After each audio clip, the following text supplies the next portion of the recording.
There is something inside the Great Pyramid of Giza that no human being has ever seen. Not the Greeks, who studied it as a wonder beyond explanation.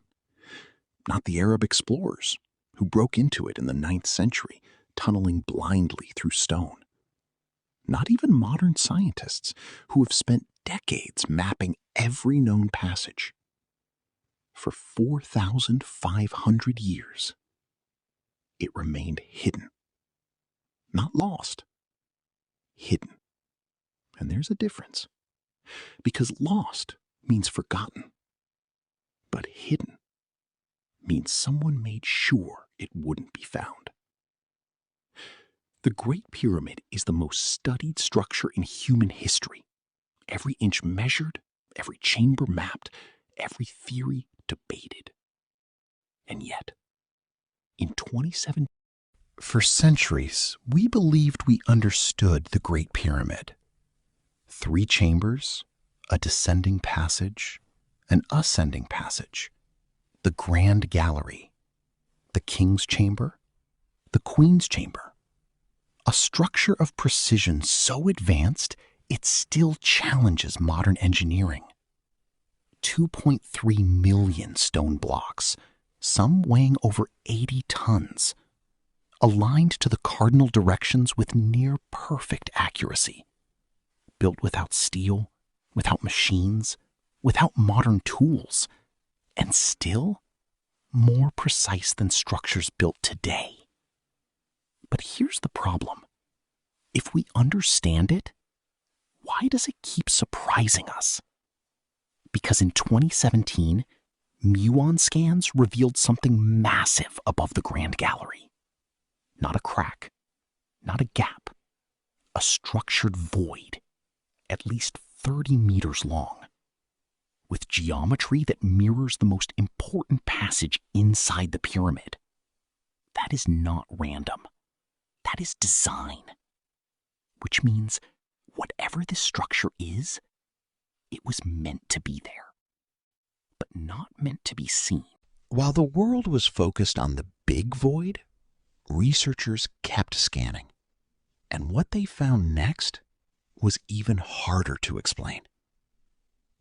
On the north face of the pyramid, behind stones that have been visible for thousands of years, there was something hidden.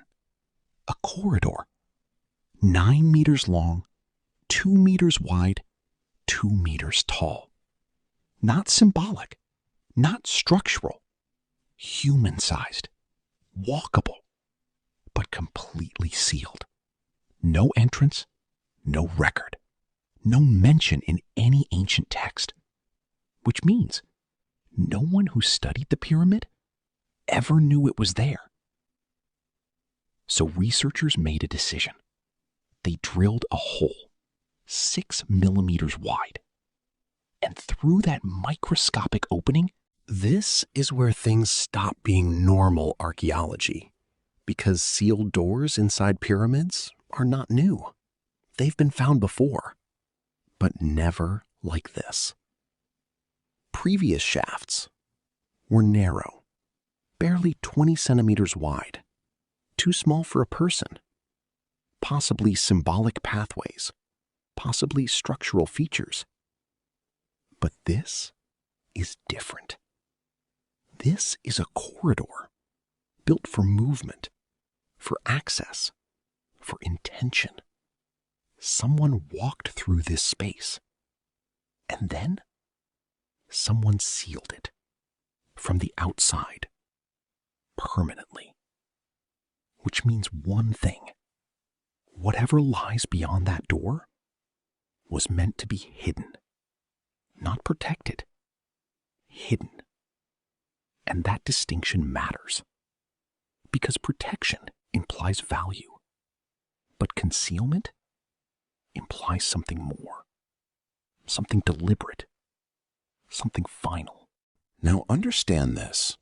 In archaeology, words matter, especially from the people who don't use them lightly. Zahi Hawass, one of the most powerful figures in Egyptology, a man known for skepticism, for rejecting exaggerated claims, for publicly challenging discoveries he doesn't agree with. In 2017, he dismissed the idea that the void was something significant. But recently, his tone changed. He stated that new findings inside the Great Pyramid could rewrite the history of the pharaohs. That is not a casual statement. That is not speculation.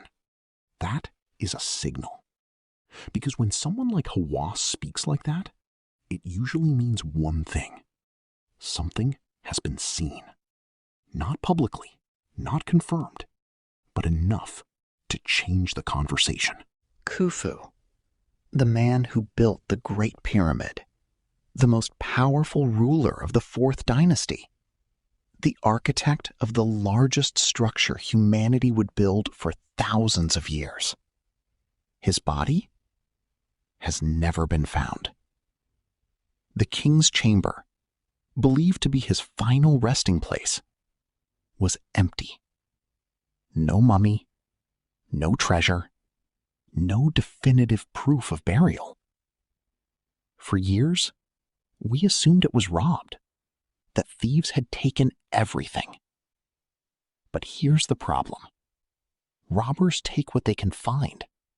They don't leave entire hidden systems untouched, and they certainly don't miss sealed corridors. So what if the king's chamber was never the burial chamber? What if it was a decoy, a distraction, a visible endpoint hiding a deeper truth? Because if hidden passages exist, then hidden purposes exist. And if those purposes were concealed, then they were meant to survive. Right now, inside the Great Pyramid, there is a sealed corridor. At the end of that corridor, there is a door. And no living human has ever seen what lies beyond it. Not archaeologists, not scientists, not even the robots that reached it. Because the door has not been opened. And that's where we are. Not at the end of a discovery, but at the edge of one. Because if that door is opened and there is nothing, then this becomes a structural mystery. But if that door is opened and there is something, undisturbed, intact, hidden for 4,500 years, then this is no longer archaeology. This is history being rewritten in real time. The Great Pyramid has stood for millennia, silent, unchanging, unsolved. And even now,